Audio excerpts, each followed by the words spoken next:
time now for the nationally syndicated radio show, The World of Laurie Zoock.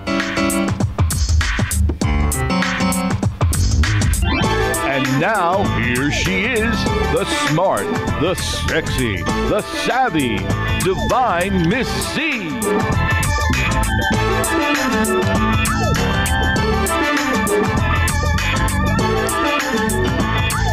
And welcome back to the World of Laurie Zoock. I've got a story for you. It's one of Laurie's stories. I want to share a little bit. I'm not going to tell you how old I am, but it was quite a long time ago that I was 19 years old, and a friend talked me into getting a tattoo when she was getting a tattoo. As a matter of fact, it didn't even cost anything. Unfortunately, it was not a good tattoo.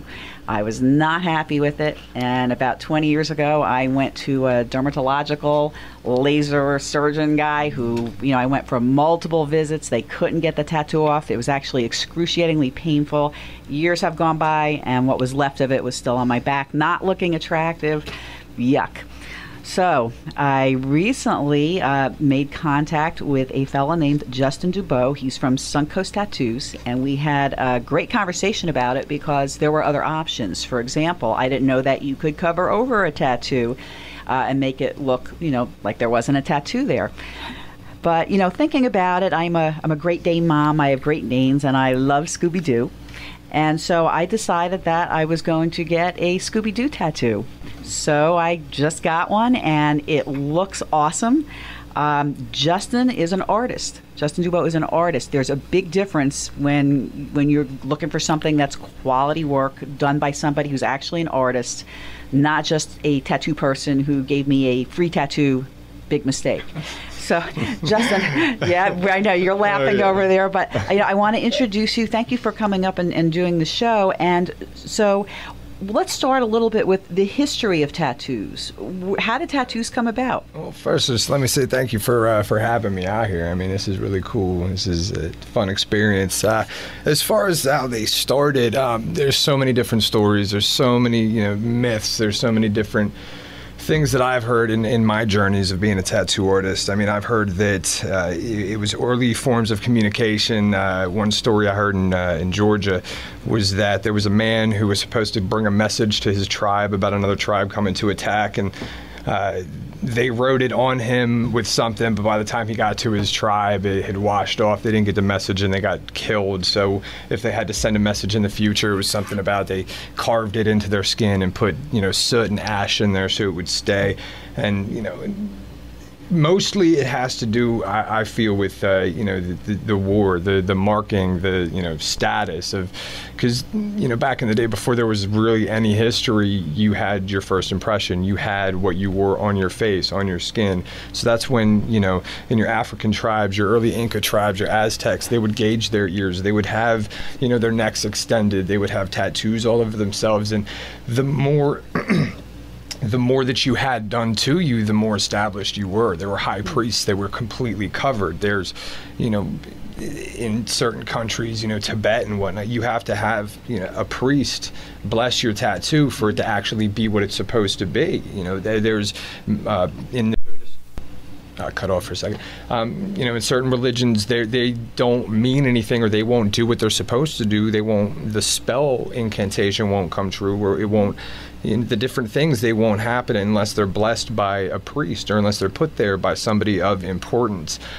So the actual true, like, Adam and Eve type story of where it came from, I couldn't give you that. I don't think anybody really actually knows that. I think it's just, it's one of those things that's been brought up with our civilization that's kind of been brought into the taboo light because of, more, I guess, safer ways of writing down history and seeing who people are, rather than a tattoo across your face. Now you got a name tag, rather than a tattoo across your chest that says you're the chief. Well, now you've got your suit and your tie and your helicopter. So you don't necessarily have these people in these high positions, but that's, it shifts through time.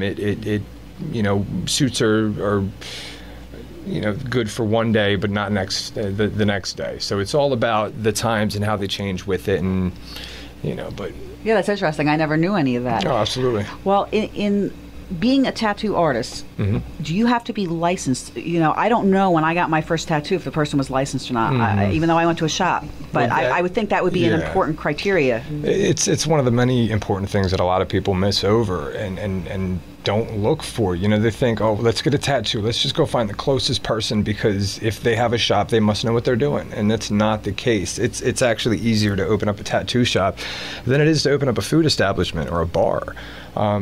With a bar, they're actually looking at how you're doing a lot of stuff. Depending on what areas, there are a lot of areas and a lot of townships and counties that are very, very hard on people. And that's where you'll see, that's where you'll get to see a lot of good tattoo artists stand out. You'll get to see that business flourish because it starts at the beginning. You have the health department is on people very, very hard about how they do their process, how clean they are, how they present themselves, and there's rules for that reason. So if you're in an area, you know, like Texas is particularly bad, I've heard. There's some parts of Florida, Georgia, that they're not as hard on people with the health department and keeping up the rules. That's when you have people falling through the cracks, when it's easier to open up a tattoo shop than a bar or a restaurant or, you know, any other kind of business. You know, you're going to have issues. You're going to have people getting infected. You're going to have people that, you know, are out there just to make the money. And you've got, like, the worst part of it is, if you've ever seen American Idol, that's a perfect example of, you know, what people do. Everybody thinks they are the next American Idol. Everybody thinks they are the next best tattoo artist. Everybody thinks they are the best. And the problem is the people that encourage that, instead of telling them, listen, stop. There's other people out there that are better at this. If you want to proceed and keep doing this, you need to learn how to do it properly. You need to be able to invest the time. Nobody wakes up and just, they're magic. Nobody wakes up and they're just great. And the licenses and stuff like that, we'll get back because I'm kind of rambling now. That's what it's put in place to weed people out. Unfortunately, not as many places take it as seriously as it should be, but it is put there to help us out and to keep the good tattoo artists on the top and make sure that the other people, that it's harder to get them in the door. Yeah, because one of the things when you were prepping for my tattoo, there was a lot of, you cleaned me off a couple of different times. Oh, yeah, absolutely. You had a lot of stuff here, all your equipment. We went through everything. It's not just walk in and someone pulls out an ink pen and draws on you. There's a whole process of setting up beforehand in order to actually do that. But I want to talk a little bit too about what we talked about off air, which was the difference between just being a tattoo artist and an artistically talented person that does that. There's a tattooist and then tattoo artists. Tattooists are the ones that, you know, they are good at what they do. They may be great at what they do, but essentially it's tracing, it's copying and pasting, it's a lot of computer work, it's a lot of leg work. With the technology, me personally, I like to draw. I like to put stuff together, you know, take it from my brain, put it onto paper, or put it directly on the skin. And I have the ability to do that. That doesn't set me aside talent-wise from anybody else. It's just my process is different. I get to the finish line differently than some people do. You know, we're in groups. There's the people that can just do a lot of freehand work and it all comes out of their mind. There's other people that, you know, even though their artwork is absolutely incredible, they cannot put, you know, pencil to paper or, you know, they can't translate it, is what you're saying. Yeah, they can't make that process. They can't take it from their brain and put it into their hand. And that doesn't make you less of an artist. It's just, you're not a tattoo artist. You're a tattooist. You know, when the art form comes in, that's when you are able to just close your eyes and see it being done. When you do not need the assistance, when you don't need your hand to essentially be held throughout it. And, you know, I'm not going to lie, I also, you know, I use my stencils. I use, you know, what I need to get stuff done, because sometimes, you know, you feel a little lazy. You don't want to sit there and draw a giant dragon when there's 50 of them on. And that is what separates you, though, is the laziness of it. When you are able, if you can do it and you don't do it, you're lazy. If you can't do it but you find a way to get it done, that's inspirational. That's yeah. And you can improvise, though, which is different. You made an interesting statement. which was you actually see it before it's on there and done. It's like you look and you know what it's going to look like, and it's interesting because I know a lot of professional photographers who will actually say the same thing when they see the shot. They see the shot and they know what it's going to translate to on film, and so that's what you're saying is you know what it's going to translate to on the person. Those are the ones that you'll see the photographer bent over backwards or in some weird position, and you're like, what are you doing? Like, how could you even think to? And they already see the shot. They just have to find the angle. They have to figure out how to put their body into it. So a lot of the times it's people either do or they don't have that connection that makes their brain tell their hands what to do the right way. Again, it doesn't make anybody less talented or more talented. It's what you do with it. It's the end result. If it's beautiful artwork, in the end, then go for it. Rock out. It's the different labels really don't mean much. It's when you're the hack going in and doing it. Right. So when people are looking to get a tattoo, I would think, like I did, they would look at the artist's work to see what is it that they've done. Because, not everybody's the same, especially when it comes to things like art and music. Well, not everybody gets the same chances also. I mean, you have people out there that are really good at what they do. They just haven't been given the opportunity to show that they can do an amazing black and gray piece or an amazing color piece because everything they do is small-minded. All their customers, they only want smaller pieces. They don't want to go above and beyond, and that's where I'm here in Florida now. I was in Philadelphia because I'm looking for more and more customers that have the same mindset I do, that want big, amazing, creative, epic pieces, and they don't stop their brains off at a certain idea that they have. They take it, they give it to me, let me mold it and create it and give it every bit of my soul that I have and give it right back to them so that way they can hopefully love it as much as what I do. Right, and you mentioned when you were giving me my tattoo that you had someone who you can spend 50 hours on over a period of time. Oh, yeah. It can take so it's not all in one shot. When somebody looks at a tattoo, you didn't just, and it's very, a large tattoo with a lot of... It's patience. That's what it is. It's not... I'm not just slapping together a hamburger here. I'm not, I'm not just doing something very quickly to satisfy you for the moment. There's a lady that comes through, amazing person. Her name's Cody Shaw. She's got this back piece that Josh is working on. It's a cover-up. There were some Celtic knots and whatnot on her back. And she is, I think, 20-some hours, maybe just around 20 hours in. The outline's done, most of the shading's done, but it's going to be a full color piece on her back. We're probably looking about 80 to 100 hours on that thing. I mean, wow. It's going to be ridiculous, but the only person who sees it finished is Josh. He's the one doing it. It's completely freehand, all coming out of his mind from his hand through the marker onto the skin.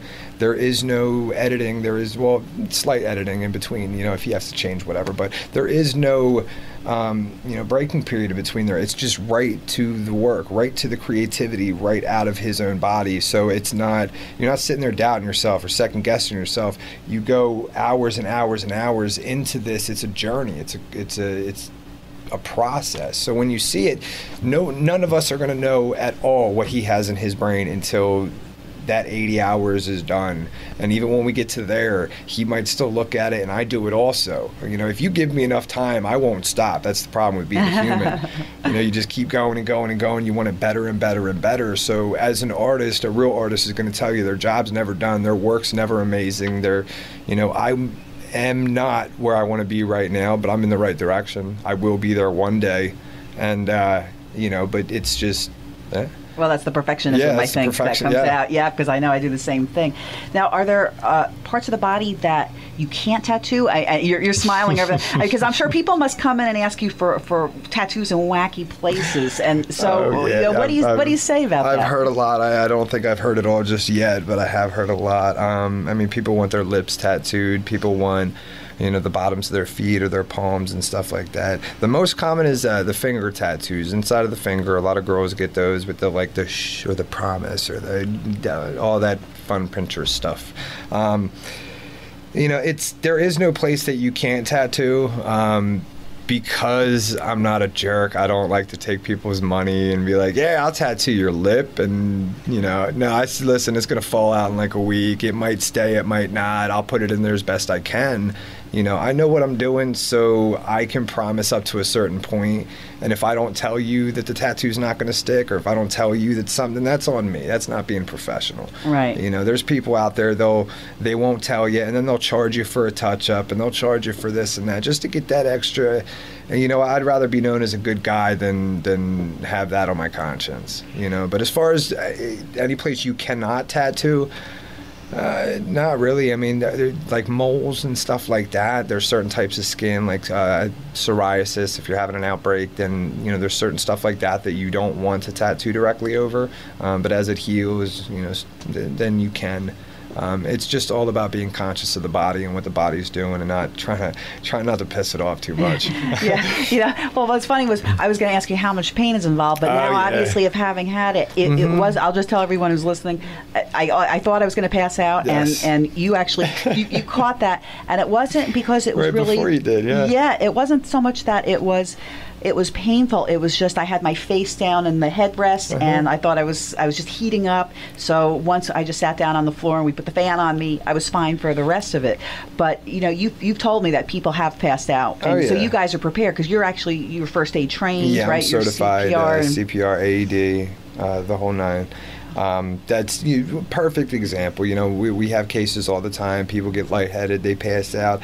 You go to the extreme where, I mean, I've had people.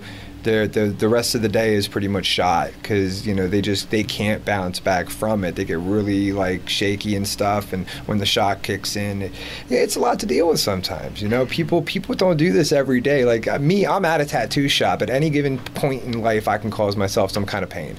You know, other people don't have the access to this like I do. So you've seen it all. So you're basically prepared. It sounds like. I mean, just from dealing with me, you had to be prepared. But you're prepared when people come in because you already understand. I'm already ready for them to pass out and pee on themselves and whatever else may. I mean, I've seen a lot of. Like I said, I don't think I've seen it all yet, but I have seen a lot of stuff. I've got one really funny story for you about a girl that passed out. I'm not going to say her name, but she knows who she is just by the story. I was tattooing a couple of female friends of mine, a bit younger, and the one girl, the tattoo was in the inside of her bicep, a little one, and I get started on maybe 2 minutes into it, and same as you, I start seeing a couple beads of sweat, skin color starts changing a little bit, and I ask her if she's all right.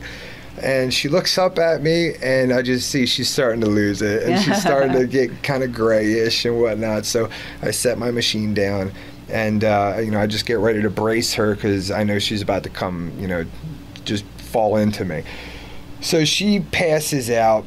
I'm holding her hair up, you know, I'm trying to keep her from falling on me because nobody else around me realizes what's going on. There's a bunch of people there, but they're all talking to each other in their own little world. Right. So I'm like trying to get somebody's attention, like, can somebody help me? I need, like, trying to stay calm and all of that, but trying to get their attention. Like, can somebody get me, you know, a glass of water? I need a cold paper towel, you know, and trying to give orders. And nobody's realizing what's going on, and I've got this girl passed out on me. So finally somebody realizes, and then it was like a light went on with cockroaches. Everybody went every different direction, and nobody got me what I needed or knew what was going on.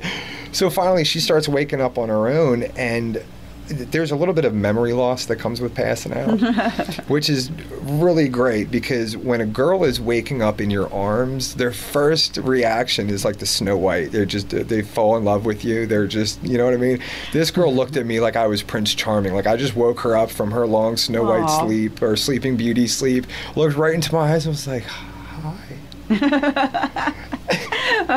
It was the funny, and then she started realizing what was going on and all of that. But it's just, yeah, when people pass out, it's when I was younger, I'd be nervous and scared, whatever. But now it's almost second nature. I almost expect it to happen now. Yeah, it's funny that you saw it happening with me when I didn't really even see it happening because we were talking and going, you said you were good. I said, nope. No, she's not good. You recognize right away.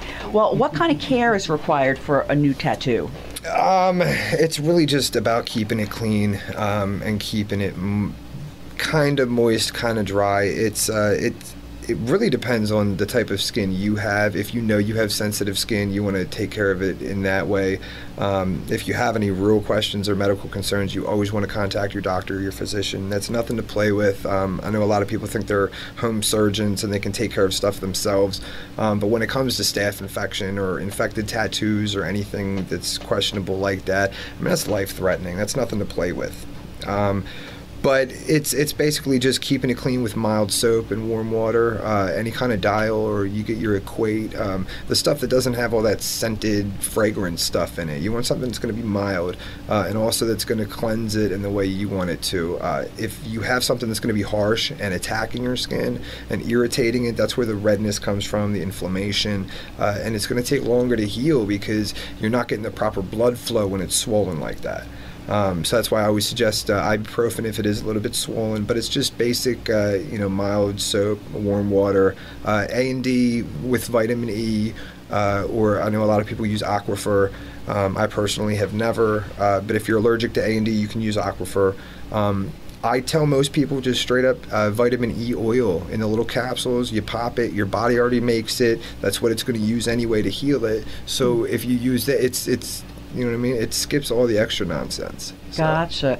Okay. Now, you're in St. Petersburg, Florida, and that's great because our show will actually air in Central West Florida, but we also air nationally. Mm-hmm. So if somebody is looking for a tattoo artist, how do you suggest they go about finding one? First and foremost, don't be the person that says, oh, I don't want to be picky, or, oh, I don't want to. No, you need to be picky. There's too many people. With me, with my line of work, it's fun because I get to be very, very creative. A lot of the times it just works. Because if people don't know what they want, they come to me, I give them something amazing, and but I have a track record of it, so people can check to see what I've done. They can check to see if I've ever infected somebody. They can see how my licensing has worked in the different states I've worked in. They can check my progress and see that I've done, hundreds and hundreds of tattoos over a bunch of different states, and I have never had anybody ever report me for infecting them or for using any kind of faulty equipment or using anything dirty. I've never dealt with the health department in any negative way. I have a very clean track record, and my customers will vouch for me. When you're looking for somebody, you don't want to look for the guy who's like, yeah, I can do that for $50 out of my house, because granted, he might be the next big thing later on down the road, but right now, he's going to take $50 for something that it costs me about $50 just to set up for, not to mention the time it takes out to do it.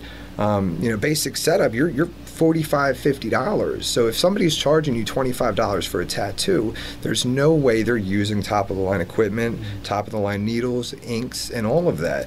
A tattoo's not about just doing it and having it be healthy while you're doing it or having it heal nice. You also want that thing looking great in 5 or 10 years. Right. I want you to say, let's say 5 years from now, you're putting on that little black dress to go out on a date, or you're going out or doing whatever, and you catch that tattoo in the mirror. Is that tattoo still going to be the same thing for you? You're going to look at it and say, you know what? Oh man, the memories, it's still so vibrant. Look how it pops off my skin still. It's been so long. Or are you going to look at that and go, oh, I can't wear this dress because I hate that tattoo. And that's what happened to me with the very first one. Self-conscious, yeah. Right. It's sad, and it's if people put more thought into what they're doing and who they associate with, then I'm gonna quote my father here, and this is something that it sucks when you get to the age where you start quoting your dad. Yeah. But he always used to tell me, if you lay down with the dogs, you're gonna get up with fleas. Mm-hmm. And if you're not particular about who you hang out with and the type of people that you're surrounding yourself with, you're gonna get these half-assed tattoos. You're gonna get infected. You're gonna get all that stuff because you weren't particular about who it is that you brought yourself around. So back to what you asked, research. Make sure that people have a good, clean track record. Make sure the tattoo shop has been open for longer than a month. Make sure they're established. If the shop hasn't been open that long, well, what kind of name does the owner have? Why is he there? Does he know what he's doing? Or was he, bored with his day job at the office and said, I'm done, I'm opening a shop now, I'm artistic, just because he can trace. So. Right. I am so glad that you gave me my tattoo, because I'm so happy. And thank you for getting me through the almost passing out part. And my pleasure. And it really didn't hurt that bad at all. So, and I love it. And I want to thank you so much. How can people reach you?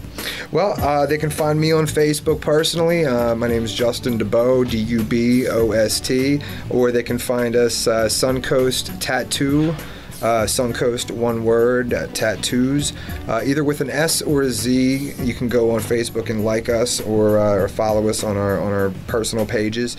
And I'm going to have to look to find the... Well, we'll put up on the podcast also. The website and all that fun stuff. But yeah, just look for us on Facebook, and whether it's me that you're looking for or whoever it is, man, I just research. Find the right artist. It doesn't have to be me. They just have to be the right one. Great. Thanks again for joining me. Absolutely. And everyone else can join us next week on The World of Laurie Zoock. See ya.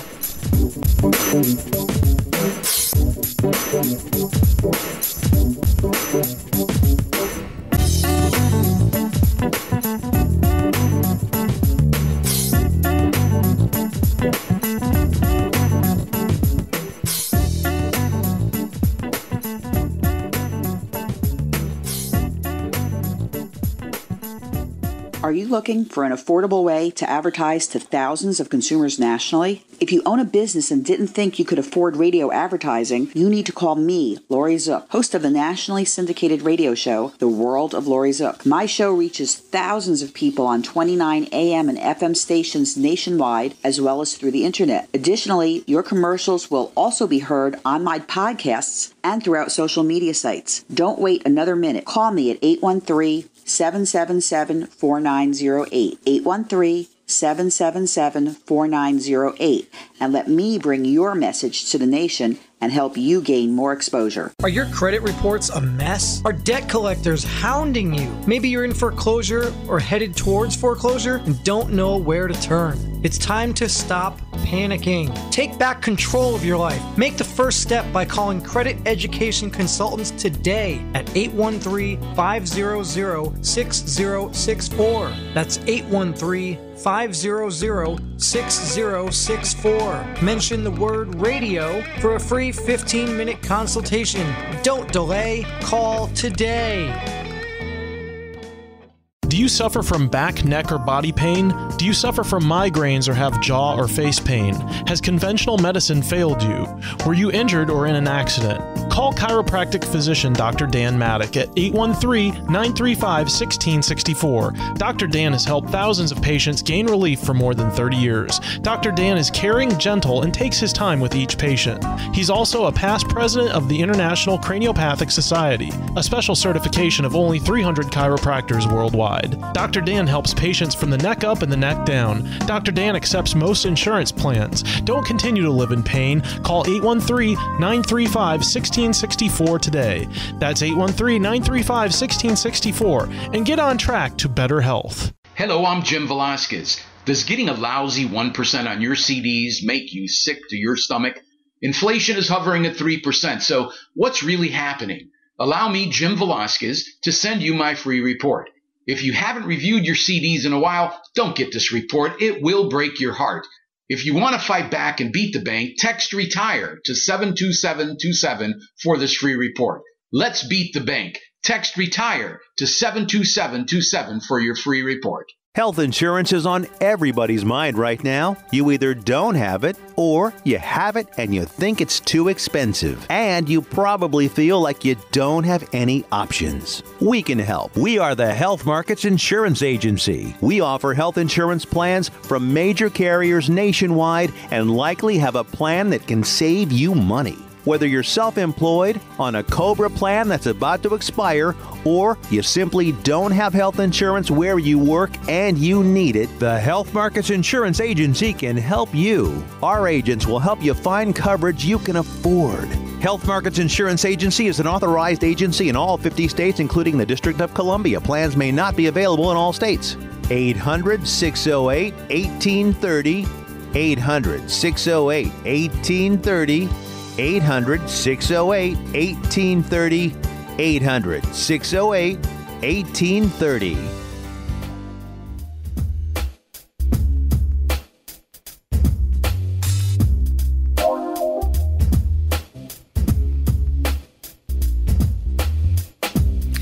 You are listening to The World of Laurie Zoock. Recently, while on Facebook, I was on a site called Pay It Forward Pasco County. And I happened to come across a petition. And the story was about a Florida man who got a free pass for shooting a pregnant woman to death. And the mother started a petition, and she's with me now because this story just hit. I don't want to cry. This story just hit me so emotionally. And then we spoke about it, Donna and I. And her name is Donna Bryan. And her daughter, Catherine, was, we think, murdered, right? Even though he got off. So I want you, Donna, to explain what happened a year ago. Well, Laurie, on July 26th, 2014, my daughter was 5 months pregnant, and her husband went to visit a friend of her husband's. And he was on medications, and he was playing with guns, and he did not check the gun. The first 2 guns that he was showing off, he did check. The third gun, which was a .22 revolver, he didn't check. And he was showing them gunslinging tricks. And he shot my daughter point blank in the head. Now, there were children in the home as well. And she ended up passing away, correct? You had to go to the hospital. And then she was 5 months pregnant to top it off. And then also the baby was lost, correct? Yes, the baby lived 30 minutes. And then he died. And she died. They told me there wasn't anything they could do for her. That the bullet that went through her head ricocheted around. And she was pretty much dead as soon as he shot her. And now that gun went off more than once, correct? No, just once. Just once? Now, the FDLE did check the gun and said there was nothing wrong with the gun, that the gun was okay. And they never arrested the man that did it. That night in the hospital, the detective came up to the hospital and pretty much told me that it was an accident. But they were going to still investigate. And I told him point blank I wanted him arrested. And he just said it was an accident. And the battle begins because I had to bury my daughter and grandson. And this man is walking around happy as a lark, and my family's destroyed. And it's a big slap in the face from the justice system, because there's at least 5 different statutes he should have been charged with. And they didn't charge him with anything. He did mention in the police interview, or with the detective, he mentioned that he was friends with a sergeant that was in the sheriff's office that happens to live next door to his parents. And he did mention in the interview that he spoke to that man. And I think maybe this is why they didn't bring charges, is because he knew somebody. And I am definitely fighting this, because why is his rights trumping your daughter's? My daughter's right to live, and my grandson. My grandson was innocent. My daughter was innocent. And I know that if she knew this man was going to be playing with guns, she would have pleaded with her husband to get her out of there, because she was very excited about this baby. And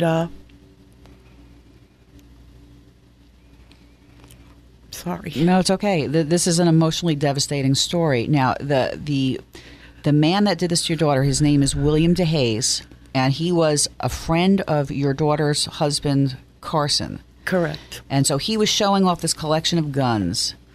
Now, he made a comment to the police that he used a Western-style draw, kind of like a cowboy would. It sounds like he was like slinging the gun around. Correct. And I'm sitting here going, how do you sling a gun around? It goes off, and the story to me doesn't make sense. If you're going to put it in a holster, how did it fire straight right at her? That just to me seemed unusual. But the other thing I found disturbing also was that this fella, William DeHaze, he's on permanent disability for back pain.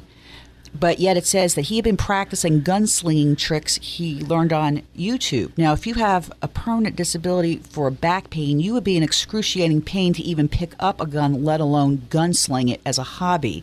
So there's something wrong with that part of the story to me. But also, it says that maybe 30 minutes to an hour beforehand, he took opiates, supposedly, took drugs for that, but he also took methadone. Now, methadone is not for back pain, to my knowledge. The only thing I know about methadone is it's used for people who are coming off of heroin. It's like a heroin substitute, correct? That's my understanding as well. And now this fellow William DeHaze, were there other children in his house when this happened? Yes. His girlfriend, well, she's his wife now. His girlfriend had 3 boys, and one of the boys wasn't even more than 50 feet from where my daughter was. And they never did anything about that either. My understanding is, from what I've heard with the interview, he leaves his guns out because he says the boys know not to touch them. And I know if you tell a kid not to, especially if they're near puberty, they're going to touch it anyway. Now, Right. I also know that the Attorney General's office prosecutes parents who leave weapons out. They were never contacted the Attorney General's office in regards to what happened. The police and the state attorney's office never contacted child protective investigators, which they were supposed to also. My understanding is Mr. DeHaze's blood was never checked. They took his word for that he was at the therapeutic level dosage of medications. Oh my gosh. And I think it was a really bad investigation, and I think the state attorney just dropped the ball. Because I've found several statutes and case law for him to be prosecuted on, and in Mr. King's letter to me, he pretty much contradicts himself with the law and how the gun was handled. He said he couldn't be prosecuted because he didn't put it up, he didn't pull the trigger. But then he says he did pull the trigger and he didn't realize how much pressure he put on the gun. Okay, in my book, he did pull the trigger. You have to apply pressure to pull a trigger, and that's what he did. Therefore, he has committed a crime.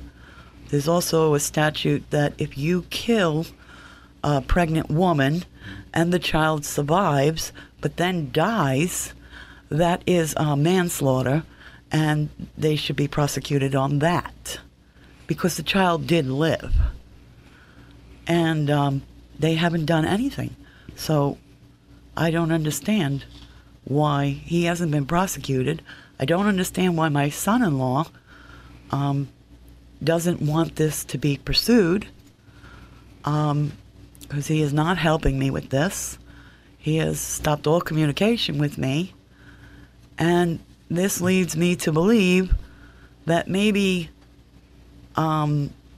this wasn't an accident, that it might be something more than an accident.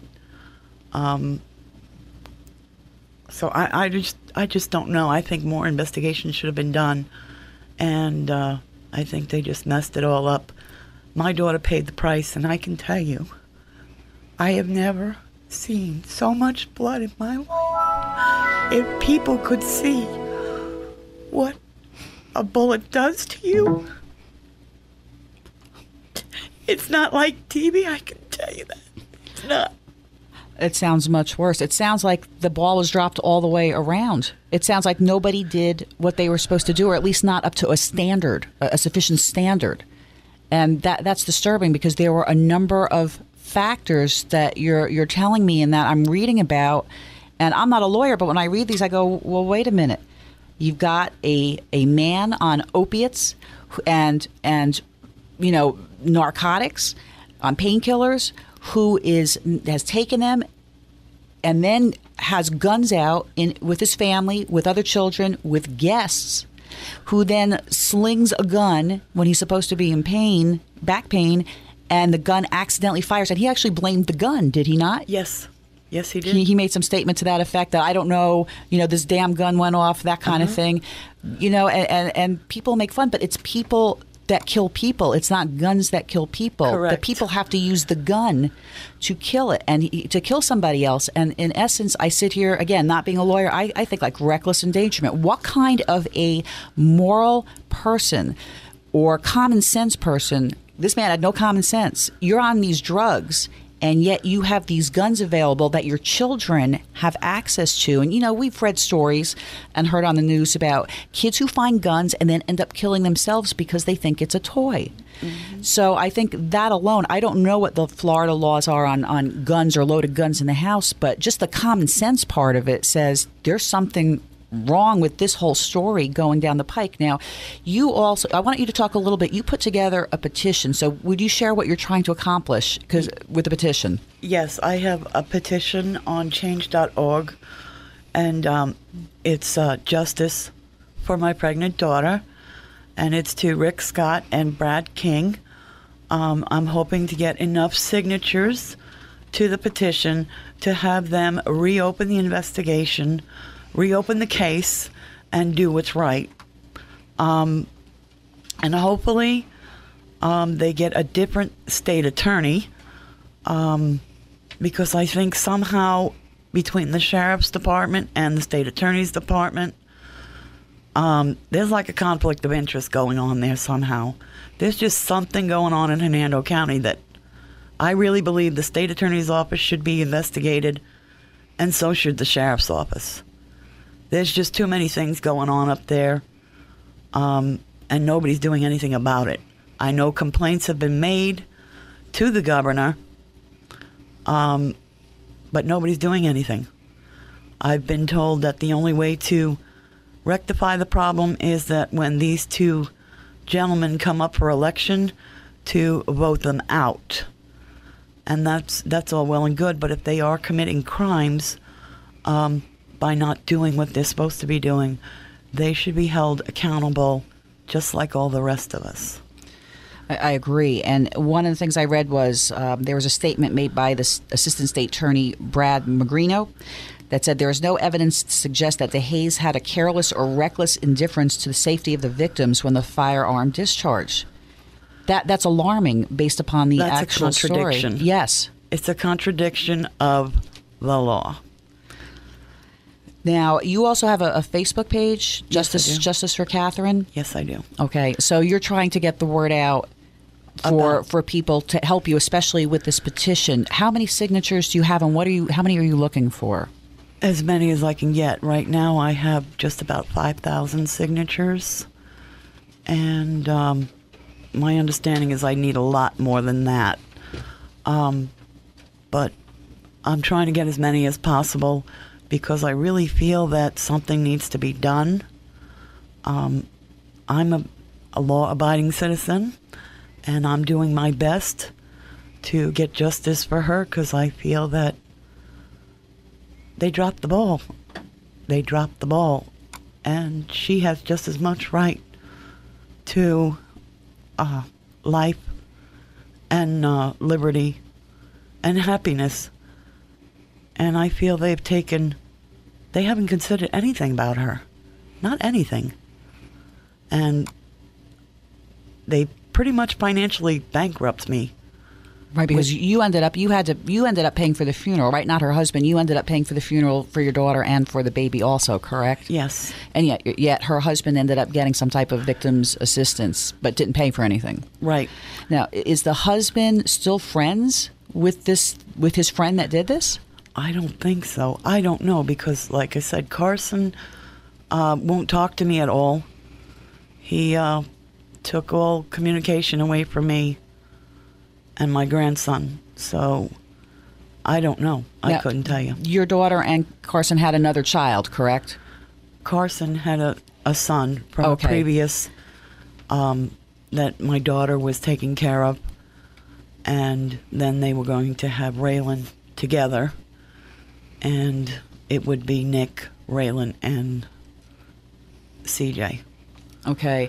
Well, one of the other things I want to say, I want to read a statement that Hayes told an investigator, which says, "I haven't slept in 3 days trying to figure out how the hell the gun went off. I don't know. I mean, them damn guns. The shotgun goes off when it wants to. I almost blew my damn head off twice." What the hell is that? That shows recklessness with weapons. Are there any charges for nothing? There's no reckless endangerment? Nothing. And so now, some of the articles that you had sent me to review were from William DeHaye's standpoint. And those, why don't you share with our listeners what he said? Because I think it's an outrage. Well, mostly he is upset that I won't let it go because he doesn't feel he belongs going to jail. He feels that I should be suing him civilly? Yes, but I feel he deserves punishment. You break the law, you go to jail, or you do something. You get something. You just don't get to walk around happy. I mean, they all tell me he has remorse. Well, I've seen his Facebook pages. The day after the state attorney told me they weren't prosecuting, which was December 12th, Peter Magrino said he was not going to pursue charges. And I told him he was nuts. And I also told him that I was not going to stop until something was done. And he said, "You will never get this case in a criminal court." That's what Mr. Magrino said. "You'll never get it in court." The day after that, him and his girlfriend got married. And it was a beautiful wedding. Obviously, I saw the pictures, but if you're so full of remorse... How could you stand to get married the next day? Because that's supposed to be the happiest day of your life, and it contradicts exactly what you're saying. Correct? Mm-hmm. And that's devastating. Now, there was another case not too long ago, I think in St. Augustine, where a sheriff killed his girlfriend. Correct. Now, can you explain a little of that? That is the Michelle, I forgot her last name, but they ruled it a suicide. She was with a deputy sheriff. They ruled it a suicide, and then it turned out that it was actual murder. People sent notification to the governor. The governor just recently, back in November, kicked it back to be reinvestigated, and they chose another state attorney to handle the case. Okay, so what happened with that story is basically what you want to happen. Have enough people who are listening sign the petition so that you can then have everything reversed and then proceed criminally. Do I have that correct? Correct. Okay, so give out the name again. People can go to change.org and change.org, and it's under Justice for my pregnant daughter. And it's petitioning Governor Rick Scott and Brad King. And it'll come up under Justice for my daughter, Catherine Bryan Hoover. Right. And I want people that are listening there to help Donna Bryan get justice for her daughter by actually going to the website and signing onto the petition. So at least she has the right to, to have the reinvestigation done. Because it sounds like the law was just bypassed here, Now, I will tell you, I did speak to a couple of attorneys because I'm not one. I did speak to a criminal attorney who said, if it reverses, you may be able to get him criminally prosecuted. But if not, then it might be a good idea to speak to a local attorney. And I did speak to one who's willing to talk to you. To see, because if it doesn't get reversed, then you can't proceed criminally, even though that's not what you want. And I understand that. At least from the civil side, you could, in essence, punish this guy financially for the entire rest of his life. So I know it's not the same type of justice, because there's justice for what is right and what is wrong. And then separately from that, the money. But the money would be a way to punish him in a different way, because when I read and I look online and I see, he has remorse, and then you're telling me he went and got married the next day. What is wrong with this world? I mean, I sit here and I read these stories every day. Yours got me because it looked like it just slid on right by and nobody did anything. So give me one last statement that you would like to say before we close. Well, I really hope people will sign the petition to help me get justice for my daughter, as well as her surviving 7-year-old son that lives with me. Because there's not a day that goes by that me or my grandson don't cry for her. And I hope that this will help him. If he sees that I'm fighting, it's going to help him know that people do care. Right. And I'm hoping also additionally that you may get some additional press coverage. Anybody who wants to contact me on the story can go to my Facebook page, The World of Laurie Zoock, and you can send me a message right through the Facebook page, and I will get that message to Donna Bryan. And Donna, I hope you do get justice. I pray for it. And thank you very much for joining me today. Thank you for having me.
Imus in the Morning.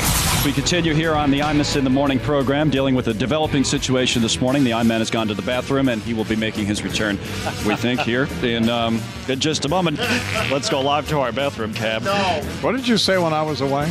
You're in the bathroom. That's all. What we're doing to provide people with all these details? I think people are interested. People that are longtime listeners might be worried. They hear my voice when we come back from break. You never know what might have happened. Yeah, maybe I died, right? Exactly, right. Yeah. So just try to reassure the audience.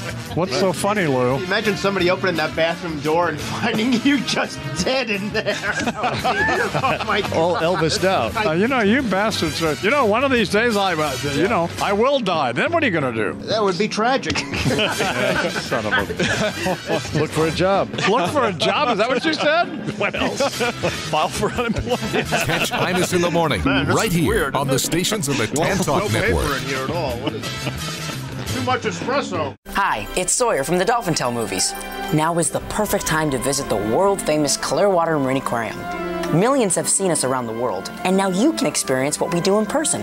Come and reconnect with Winter and her fun-loving movie co-stars, Hope, Mavis, and yes, that crazy bird Rufus. Immerse yourself into the world of marine life rescue with the behind-the-scenes tour. Explore the film sets, and don't miss our free boating adventure. Save time in line when you buy tickets at seawinter.com. Kids only $16.95.